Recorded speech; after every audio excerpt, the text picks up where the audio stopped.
आज का दिन भारतीय इतिहास में ब्लैक डे के नाम से जाना जाता है। आज ही के दिन यानी 25 जून को 44 साल पहले प्रधानमंत्री बनी इंदिरा गांधी की सरकार में हमने आपातकाल देखा था।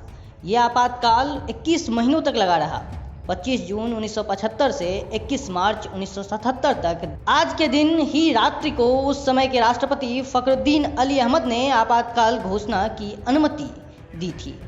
अगले दिन पूरे देश में इंदिरा गांधी ने रेडियो के माध्यम से ये सुनाया, भाइयों और बहनों, राष्ट्रपति जी ने आपातकाल की घोषणा की है, इससे आतंकित होने का कोई कारण नहीं है।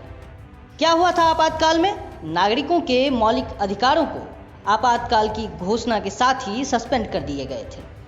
अभिव्यक्ति की आज़ादी छीन ली गई थी। लोगों से राइट टू लाइफ यानी जीवन जीने का अधिकार भी छीन लिया गया था। इसके बाद विपक्ष के नेता को गिरफ्तार किया जाने लगा। जयप्रकाश नारायण, लाल कृष्ण आडवाणी, अटल बिहारी वाजपेयी, जॉर्ज फर्नांडिस जैसे सरीखे नेताओं को जेल में डाल दिया गया। इसके साथ ही प्रेस की आज़ादी भी समाप्त कर दी गई। ये सब लगातार चलता रहा और तब रुका जब मार्च महीने में चुनाव की बात होनी शुरू हुई। क्या कारण थे आपातकाल के?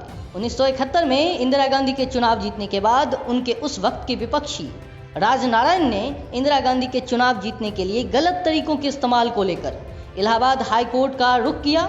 अदालत ने इंदिरा गांधी के चुनाव को रद्द कर, जिसके बाद इंदिरा गांधी इतना गुस्सा हुई कि वो बिना कैबिनेट की औपचारिक बैठक के ही उन्होंने इमरजेंसी लगाने का फैसला किया। आपको बता दें कि उस वक्त संयुक्त सोशलिस्ट पार्टी के उम्मीदवार के तौर पर इंदिरा गांधी के सामने रायबरेली लोकसभा सीट से राजनारायण चुनाव लड़ने उतरे थे। आपातकाल के संवैधानिक प्रारूप। संविधान में इमरजेंसी के 3 प्रारूप दिए गए हैं। देश के एकता, अखंडता, संप्रभुता और सुरक्षा को लेकर संविधान में नेशनल इमरजेंसी, स्टेट इमरजेंसी और फाइनेंशियल इमरजेंसी के प्रोविजन का जिक्र किया गया है, जो संविधान के पार्ट 18 के अंतर्गत अनुच्छेद 352 से 360 में निहित है। देश में अब तक 3 बार नेशनल इमरजेंसी लगाए जा चुके हैं।